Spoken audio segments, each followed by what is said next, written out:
Cool. Right, this is going to come across as a slightly odd question, but it will become very apparent very quickly why I'm asking this. If there is anyone whose first language is not English, could you sit in the front row, and if I start to speak at the speed of light, just heckle me loudly, please? I really need this. I do talk far too fast, far too quickly. Cool, what's time?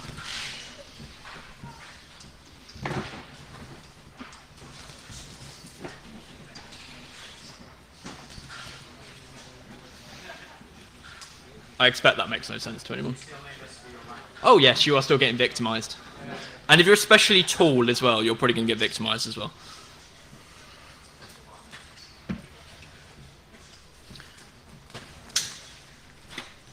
Let me know when you're happy for me to start.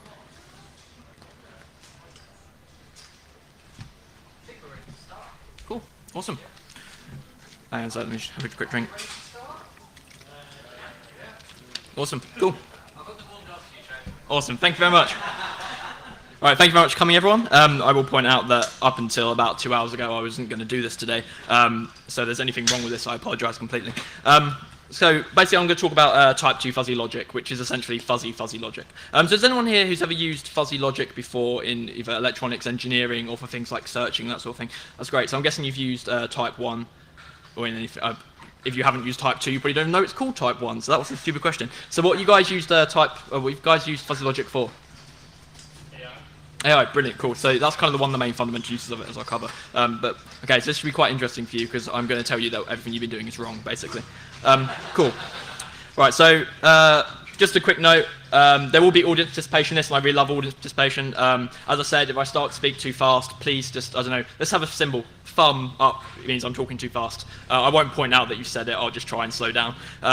If there's any questions at any point, just stick a hand up and I'll try and answer them. And I will be getting some people up on stage to kind of demonstrate some principles, and I will ask some stupid questions. So hopefully that's all okay. So kind of start off just to why you should listen to me when I'm talking about type 2 fuzzy logic, because I know this guy. I'm not this guy, but I do know this guy.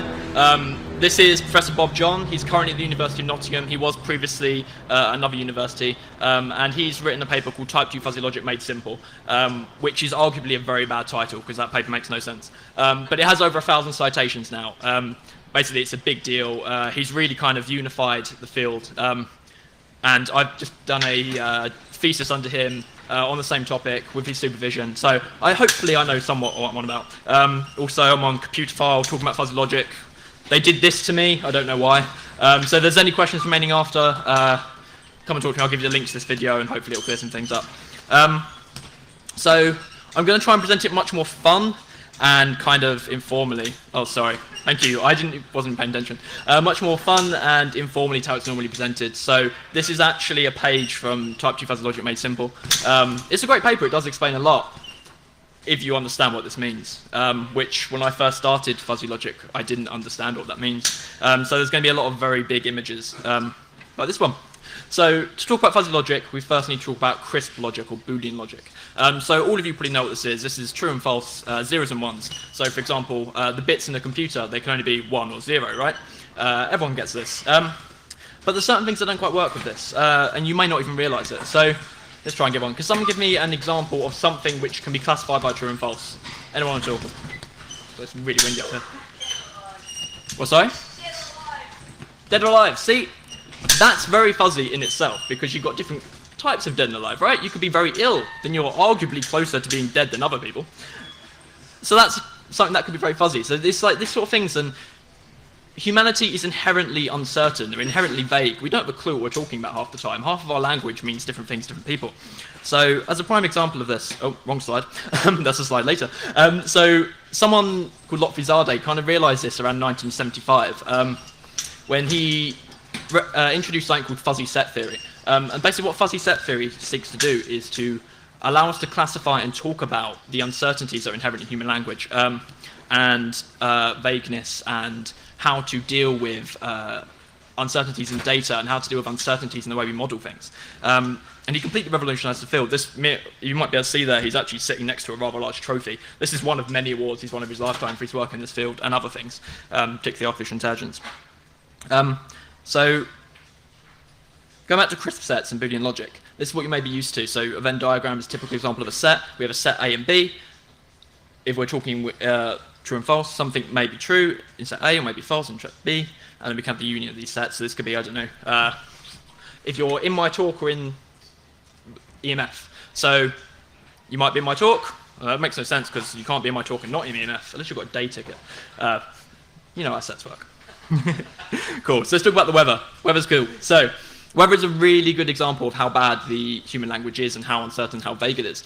So if I were to look outside and describe the weather right now, I'd probably say it's looking pretty nasty and this wind is really distracting. But pretty nasty or not very nice or sunny, these don't really mean a lot. They're not temperature, they're not wind speed, the computers can't act on this information. So we need a way of dealing with this, and essentially what fuzzy sets and fuzzy logic tries to do.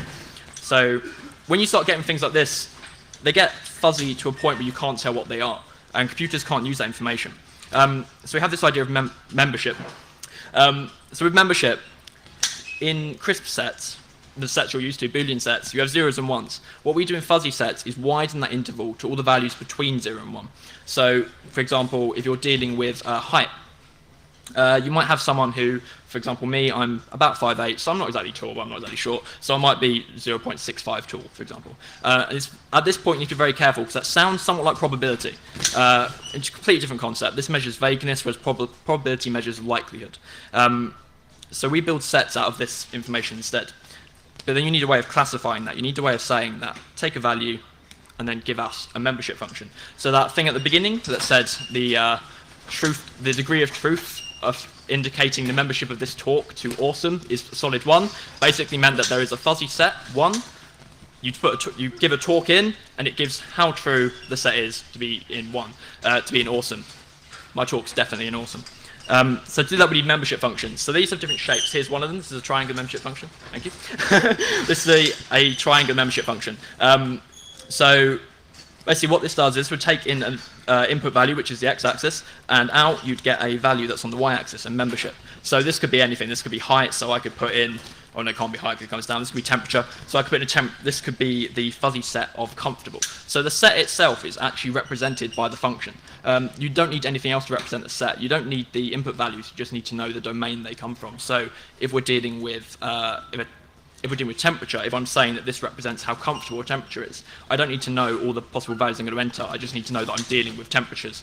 So I could put a temperature in, find that, for example, if I put in maybe some temperature along this range, it will come out about 0.6. And you can use these to build increasingly complex systems. So here we've got multiple ones. So you can actually, the interesting thing about fuzzy sets as opposed to Boolean sets is you can have differing membership values in differing sets. So this is looking at amount of gray levels in light. So we can have dark, gray, and bright. You can see very clearly that we can have overlapping ones here. So we can actually classify the amount of different substances in different sets. So you might ask where this is useful.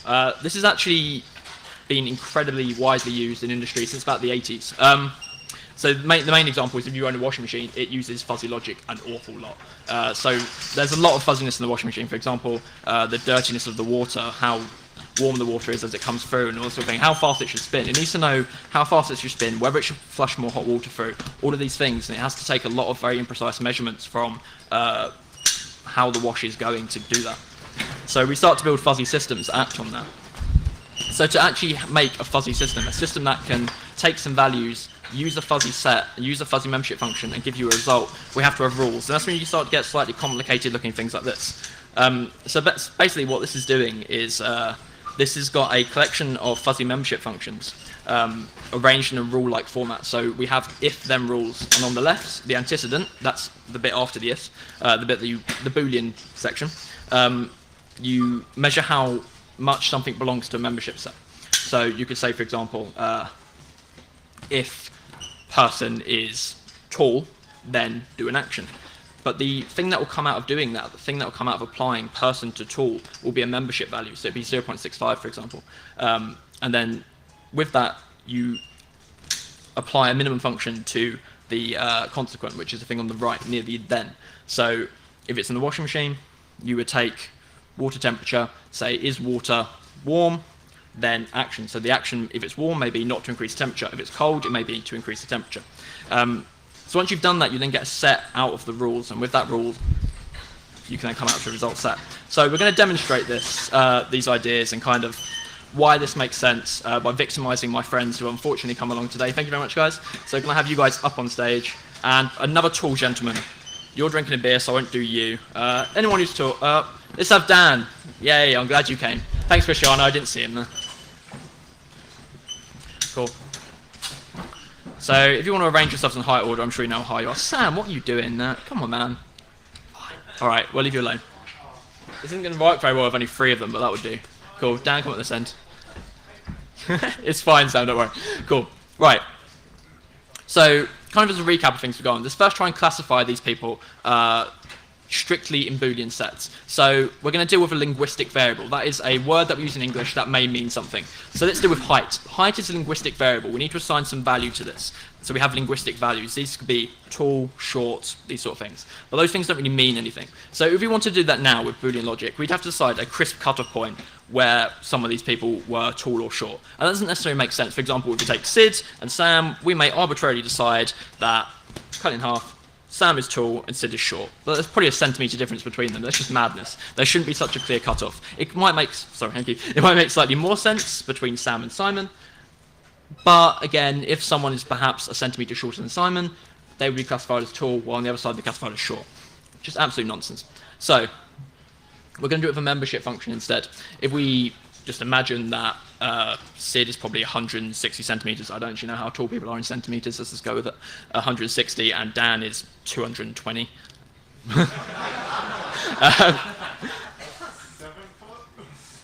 That metric imperial. I'm English.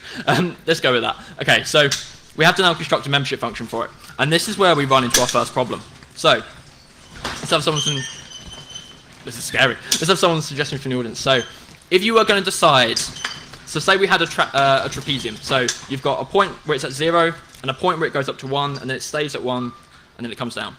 If you were to decide where the first point would be, where someone would first start becoming, let's say, tall, which kind of, let's go in feet, at 1 of those feet, where would you set that?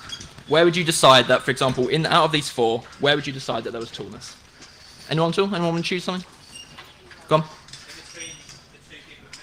Okay, cool. So we'll put our first point in between Sam and Simon. So at this point, we've got a membership function. It takes in their height, and then it's setting that in between Sam and Simon, it will raise up to 1. So if Sam is 160 and Simon's 180, we'll start to get increasing membership values. So Sam will be 0 on tall, and then 165 will be 0.2, 167 will be 0.3, etc., until it gets up to 1. But the problem here is, what makes you an expert in that field? Why do you know how to do that? It is complete and utter hypocrisy. Woo. Cool. Okay, you guys can sit down. Sorry, I just needed a visual example. Thank you. Right. And this is kind of the... Wait, let me get away. This is kind of the main thing that Lotfisardi realized again. And he realized this very, very quickly, in actually 1978. The problem with membership functions... So what we're saying with type 1 fuzzy sets is that you have uncertainty and we have vagueness, and we need a way of dealing with that. So we make a membership function that assigns truth values. But the person who constructs that membership function, why does he know any better? That membership function is still crisp. Once we've defined it, it can't be redefined. You give it a value, and a crisp crisp truth value still comes out. So what we in fact need is fuzzy sets. We need sets that take a value, and then have the truth values, but each one of those truth values then has a truth value indicating how true that value could be. This is madness. It's really cool, it's really helpful, and it's much more accurate, but it's very hard to represent. So here is one way of representing it. So this area shaded in green is a footprint of uncertainty, which basically means this is the area on our function where there is now another membership function coming out of it. So essentially what you have is a x value, an x-axis, which is your input data, a y-axis, which is your truth values, and then out of that comes another axis, which is in fact a type 1 fuzzy set, the fuzzy sets I've been talking about, between different truth values. And this looks very nice, it looks like it deals with the problem, but then, I mean, straight away there's some issues, like how would we actually draw a graph to get some data from this? There are, unfortunately, many ways of representing them, even to the point now where people are starting to cut these up into layers. And none of them really solve the problem, because it's very, very complex and we can't really deal with it.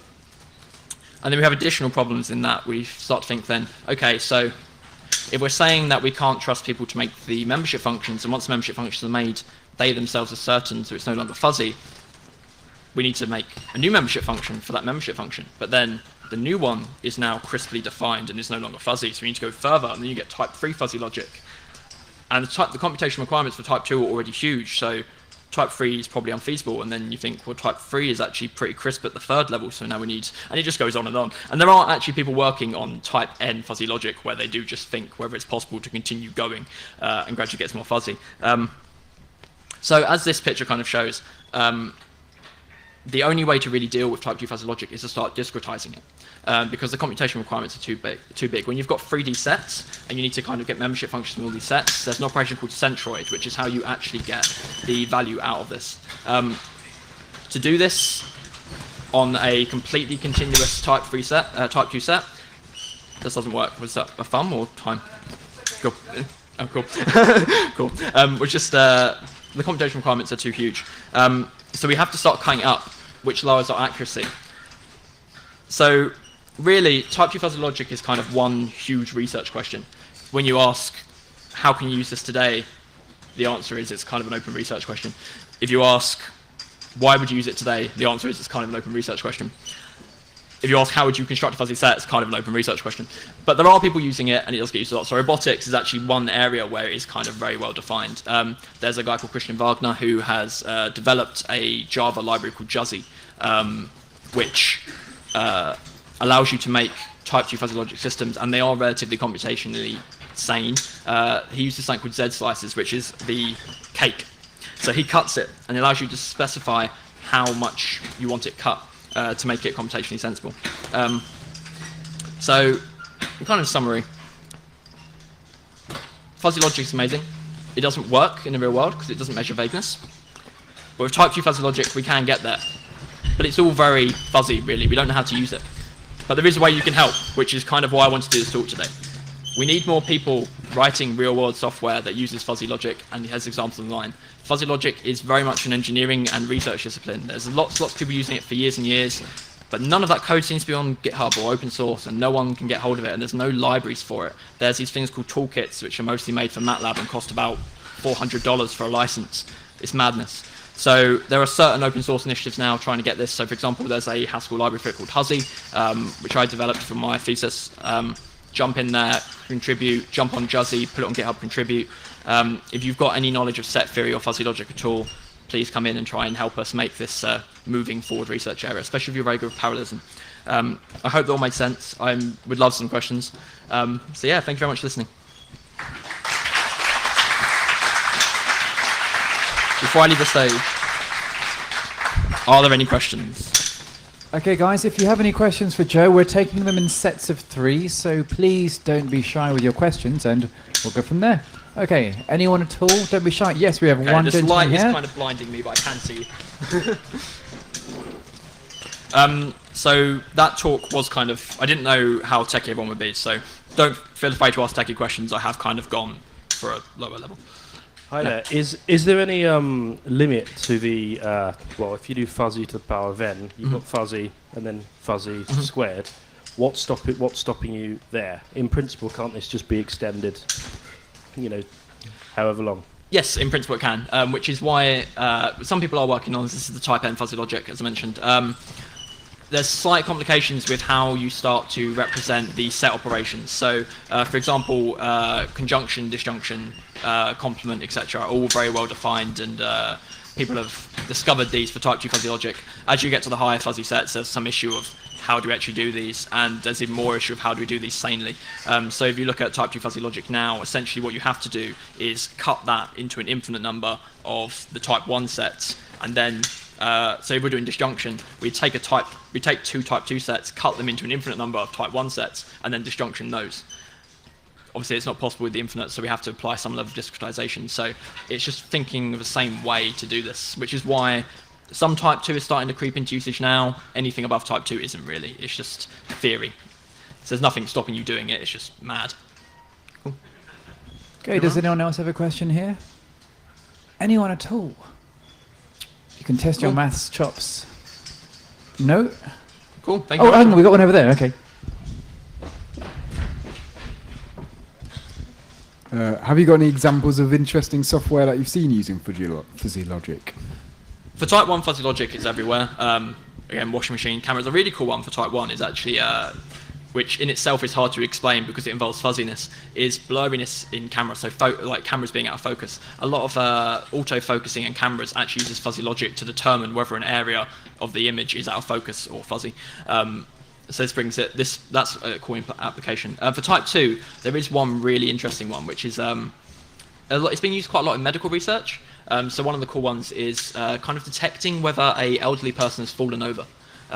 So obviously that's inherently already a fuzzy problem because they might just be bending down to do their shoelace up. But then you've also got uncertain measurements. So you don't know exactly what they're doing, so there's some uncertainty there, and you have some delay with your data because you're trying to get real-time accelerometer data. So there's two levels of uncertainty, which kind of lends itself very well to type 2 fuzzy logic. And they have actually got the system working. It can effectively recognise whether a person lowering to the ground is a fall or whether they're just doing it sensibly. And there's a published paper on that somewhere as well. So that's quite a cool application. Cool. Anyone want to have the honour of the final question? Anyone at all?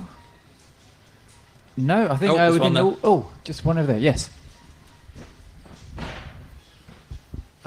Does fuzzy logic have a potential to cause problems if you decide to use fuzzy logic when you shouldn't use it? Yes.